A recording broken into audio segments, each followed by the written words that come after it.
Pathlights investigates abuse, neglect, and financial exploitation of older adults and adults with disabilities. 1 in 10 older adults across all socioeconomic groups, cultures, and races are abused every year, with as few as 1 in 14 cases ever reported. Throughout this video, older adults refer to adults aged 60 or over and adults with disabilities aged 18 to 59. Working together, we can protect our community and help prevent abuse of older adults and adults with disabilities. Pathlights Experience Adult Protective Services, or APS team, is contracted by the Illinois Department on Aging to investigate cases of abuse, address safety concerns, and help reduce anxiety for our clients who are aging in their homes. We've created this video to help inform and guide community leaders, local governments, businesses, and professionals within the townships of Palos, Lemont, Orland, Worth, and Stickney. By educating you trusted professionals within our communities, we hope you'll share our information with those who need it most and help us advocate for older adults. Here is a look at the topics in this video. Let's start with a real-life scenario of self-neglect where Pathlights Adult Protective Services helped.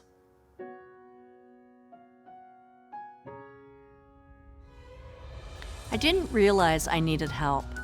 I'm the first one to admit that I can be a bit stubborn and set in my ways. I only wish I'd reached out for support a lot earlier than I did. I'm so grateful that Pathlights was there to give me advice and find me a wonderful place where I feel safe.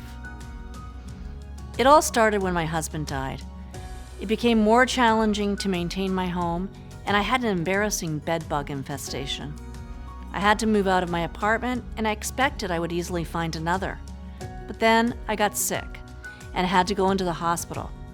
Those medical bills took most of my savings, and after I left the hospital, I couldn't find anywhere I could afford to live. Next thing I know, I'm in the hospital again. I spent the next few months going in and out of the hospital, nursing home, and living in a motel. The motel wasn't too clean, and there were people there who were down on their luck, so I shared a bit of my money with them. Living in the motel just wasn't good for me. My sister says the people there took advantage of me when I was sick and unable to manage. Fortunately for me, an adult protective services caseworker from Pathlights contacted me. She met with me and helped reconnect me with my sister, who I had lost touch with years ago. They told me that there were other housing options that I might qualify for, and they helped me apply to one of those facilities. Now I'm living at Marine Court Supportive Living. I have a comfy studio apartment and get all my meals prepared for me. The nurses are there to care for my health, which means I've had fewer hospital visits since the days at the motel. And I see my sister a lot more now, and our relationship has improved. I thought I could handle everything on my own, but it was just too much to manage. We are so lucky to have people in this community to lean on. My sister has even reached out to Pathlights for additional services for other people in our family. Abuse of older adults and adults with disabilities is widespread, and many people who experience it are reluctant to report it because they feel ashamed and embarrassed, particularly if a family member is the alleged abuser. Some are afraid that the alleged abuser will get in trouble. Others worry that they will be forced to move. Many feel guilty, somehow to blame, or are in denial that the abuse is occurring. Others are unaware that what they are experiencing is abuse or neglect.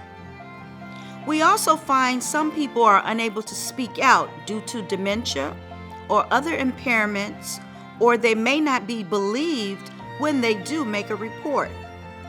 Recent studies show that nearly half of those with dementia experienced abuse or neglect. Interpersonal violence also occurs at disproportionately higher rates among adults with disabilities. Abusers are both men and women. In most cases, the alleged abuser has a trusted relationship with the alleged victim and is a family member or relative. About 2/3 of perpetrators are adult children or spouses. There are 9 forms of abuse. Financial exploitation. Emotional abuse, like humiliating, intimidating, or threatening someone. Physical abuse, such as slapping, bruising, or restraining by physical or chemical means. Sexual abuse. Confinement. Willful deprivation. Abandonment. Passive neglect. Self-neglect. Financial exploitation is the fastest growing form of abuse in Illinois and elsewhere. Last year, 26% of Pathlights cases were related to financial abuse. We've seen family members or caregivers accessing bank accounts, using ATM and debit cards, and making withdrawals without consent. In the most extreme situations, older adults sign over their home and the alleged abuser takes advantage to control property, bank accounts, and other sources of income. Financial scams and ruse burglaries are also a problem, and nationally, older adults lost more than $1 billion in scams last year. Abuse could happen to anyone, intentionally or unintentionally. Be alert. Listen and look for any changes in an older adult's personality or behavior, and learn the signs of abuse. Observe physical signs of abuse, like unexplained injuries, cuts, sores, bruises, or burns. Torn or stained clothing and poor hygiene may show a person is not caring for himself. For example, I was called to a hospital about an older adult who arrived covered in blood with bruising on the hip, neck, and arms. He said he was a victim of physical assault, and nurses confirmed the bruising was consistent with physical abuse and not from a fall. The victim was legally blind with hearing loss, so he referred all questions to a family member. His brother confirmed the abuse and shared photos of burn marks the alleged abuser caused with a cigar. I worked closely with the brother to find a safe living environment for the alleged victim upon discharge from the hospital. The alleged abuser was restricted from seeing or contacting him. Watch for emotional signs of abuse, such as withdrawal from normal activities, a sudden change in alertness, or unusual depression. Pay attention to strained or tense relationships or frequent arguments between an older adult and caregiver. Listen for belittling threats and other verbal uses of power and control by others. For example, I had a case where an alleged abuser threatened to harm an adult with disabilities and her cat, and burn the home down where they lived together. The alleged abuser had several guns at the home. I visited the home several times, but no one responded. Finally, I went back with the police, and we were able to speak with the alleged victim. She agreed to seek an order of protection and move to her fiance's home short-term for safety. The case was substantiated for emotional abuse, and the victim planned to evict the abuser. Shortly after, the abuser went into the hospital for a life-threatening illness. The victim felt the event would change the abuse and allowed the abuser to return home after hospital recovery. There was no abuse for a while. Then the threats began again. The victim was not ready to obtain an order of protection or evict the abuser. The case closed after 1 year because the victim was unwilling to follow any recommendations by Adult Protective Services to eliminate the abuse. Many times in situations like this, subsequent reports are made, and we will always open a new investigation and work with both the alleged victim and alleged abuser to reduce reoccurrence. Look out for financial signs of abuse. Unusual changes in bank account or money management, such as more frequent withdrawals, unpaid bills, phone or computer scams requesting Social Security numbers or bank account information, or fake signatures on financial documents. For example, I responded to a case where an alleged abuser had written $9,000 worth of unauthorized checks to self from the alleged victim's account and spent another $18,000 of the alleged victim's money at Harrah's Casino. I visited the alleged victim and confirmed the financial exploitation. As I investigated, I discovered that, as power of attorney, the alleged abuser had also spent another $520,000 without authorization. The victim chose not to press charges but had the abuser removed from all bank accounts and recovered some money that hadn't been spent. The abuser returned $58,000 and agreed to continue paying the victim back at least $4,000 each month. This was a great outcome because once the money is gone, we rarely see victims get any money back.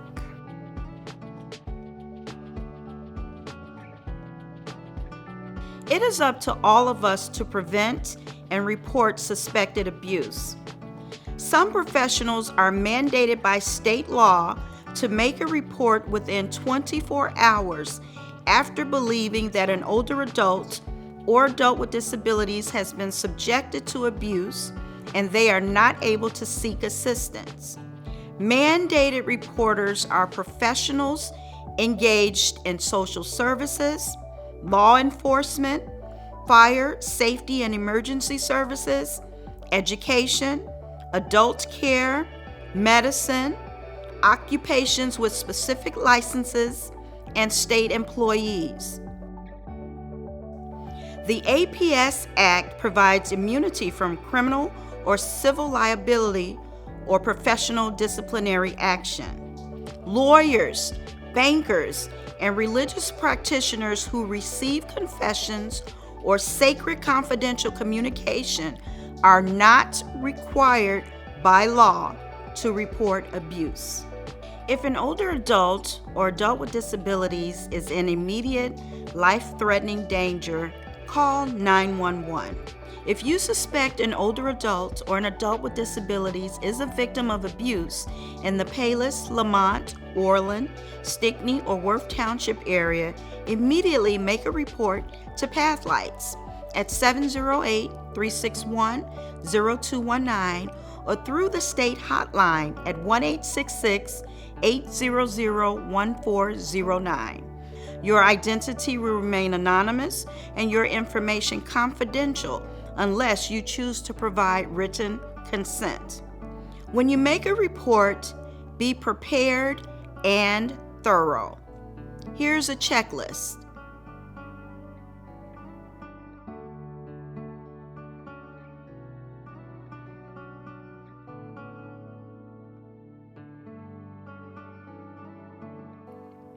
If agreeable, the reporter will be called to gather additional information.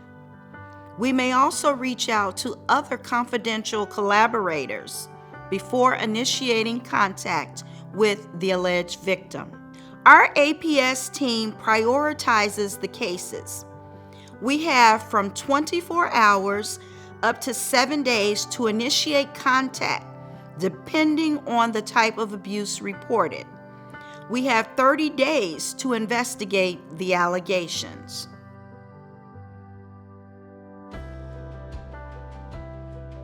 Our job is to get the facts. We visit the alleged victim and conduct motivational interviews to find out what's important to them. We use screening tools to assess if the older adult or adult with disabilities are capable of being involved in the decision-making process. We also do a holistic assessment to determine all types of need for services in the home and in community-based settings. For example, we can help meet nutrition gaps with home-delivered meals, offer caregiver support through our Caregiver Resource Center, and meet with people to discuss eligibility for benefits such as tax savings and health insurance. Once a case has been substantiated, the ideal result is that a plan is developed, services and/or interventions are put in place, and we continue to keep in contact with the victim to monitor progress. Most cases are closed within 3 months, but some may remain open for as long as 15 months. It is important to know that all adults have the right to make their own decisions, the right to choose how and where they want to live, and whether they want to accept services and support. We are respectful on all that we do and do not have the authority to force a victim to make a specific decision or even allow us into the home for a visit. Let's hear from one of our police partners about how we work together.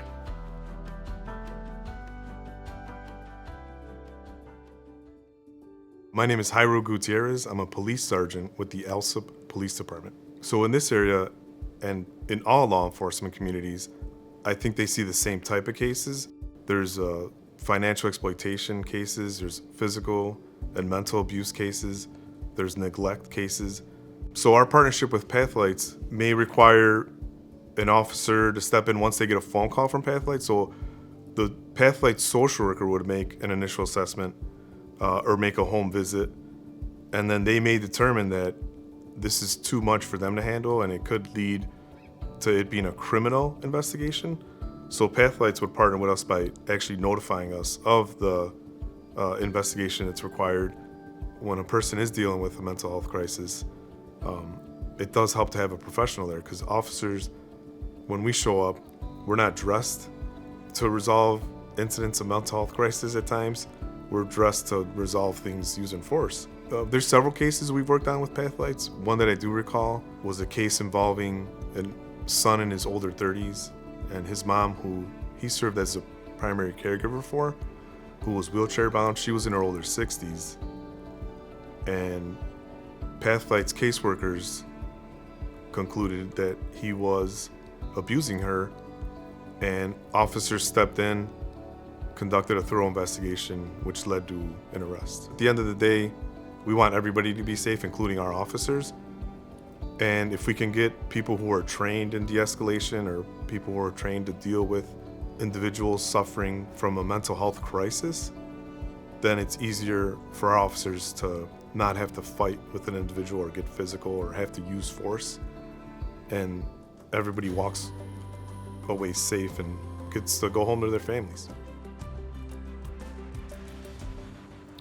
Throughout your daily work, you have a great opportunity to educate others about the prevention of abuse of older adults and adults with disabilities. The goal of APS is not to remove victims from their homes, but to ensure that they remain in their homes with the highest level of dignity. Here's some advice you can share to help older adults and adults with disabilities remain safe in our community. Stay active and connected with friends and family. This decreases social isolation, which is linked to abuse. Take care of your health with regular doctor and dentist visits. Seek professional help for drug, alcohol, and depression, and urge family members to get help. Attend support groups and access aging resources provided free by community organizations like Pathlights. Plan for your future. A power of attorney or living will helps address healthcare decisions now to avoid confusion and family problems later. Seek independent advice from trusted experts before signing any documents. Safeguard all financial paperwork. Never give personal information over the phone or computer.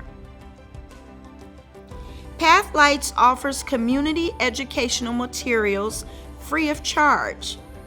Please reach out to us if you'd like to distribute fact sheets, brochures, and flyers on this subject. Thank you for teaming up with us to help protect older adults and adults with disabilities in our community.